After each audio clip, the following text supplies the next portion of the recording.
আলু তরকারি, লঙ্কা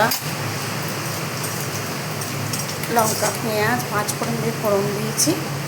আর এই যে আম ডালটা আলাদা করে সেদ্ধ করেছি, হলুদ, লঙ্কা আর সাদা সর্ষে দিয়ে বেটেছি, বেটে ওর মধ্যে সেদ্ধ করেছি।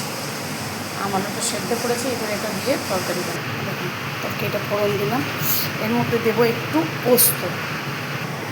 এই যে পোস্ত বেটে রেখেছি, এর মধ্যে যে দিলাম পোস্তটা। এটা হচ্ছে আম আলুর টক। এটা আম আলুর টক, আজকে নিরামিষ, ওই জন্য একটু আম আলুর টক হচ্ছে। পোস্ত, সর্ষে, 5 ফোড়ন, লঙ্কা ফোড়ন কিছু দিয়ে পোস্ত দিয়ে একটা আমের টক হচ্ছে। এই যে লাউ পাতা বাটা, এই যে একটু রসুন ভেজে রেখেছি, শুকনো লঙ্কা কাঁচা লঙ্কা ভেজে রেখেছি, পেঁয়াজ ভেজে রেখেছি, লাউ পাতাটা সেদ্ধ করে রেখেছি।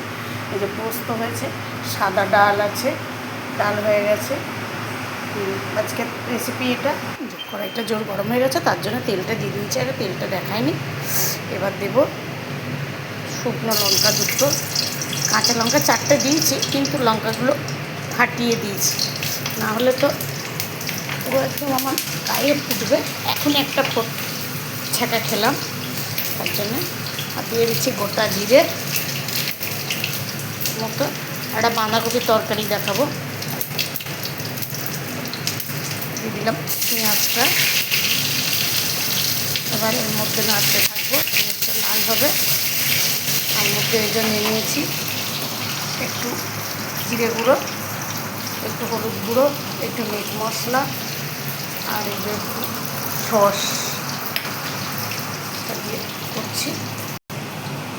এই যে হলুদ গুঁড়োটা দিয়ে দিলাম, এই যে জিরে গুঁড়োটা দিয়ে দিলাম, এই যে মিট মশলাটা দিচ্ছি,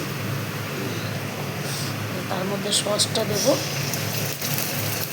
সসটা দিলাম। এটা নাড়তে থাকবো, মশলাটা কষা হোক। আমি বাঁধাকপিটা আগেই সেদ্ধ করে রেখেছি।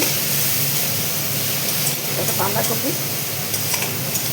পেঁয়াজটা খেতেও পারতেন, না খেতেও পারতেন, যেহেতু নিরামিষই, এই জন্য আমি বাঁধাকপিটা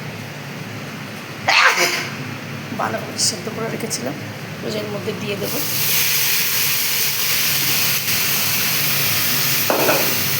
এবার শুধু দেওয়ার আছে নুন,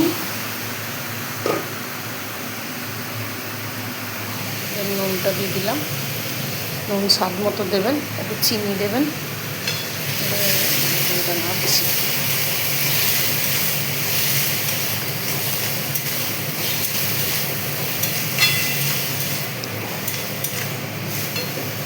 ফ্লেমটা জোর করে দিলাম, গ্যাসটা।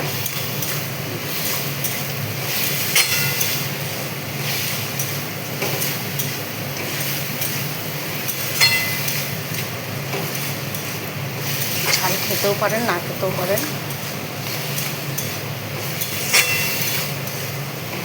হয়ে গেছে, চিনি দেবো, কষতে থাকবো, কষছি যে হয়ে গেছে। বাঁধাকপির তরকারি একটা দারুণ টেস্ট হয়, খেয়ে দেখতে পারেন। কিন্তু আপনাদেরকে যে একটু টেস্ট করাবো, কিন্তু সেটা উপায় নেই। ঠিক আছে, পরে একদিন হবে। টেস্ট করবেন নাকি? আচ্ছা, একটু টেস্ট করে নেবেন। টাটা।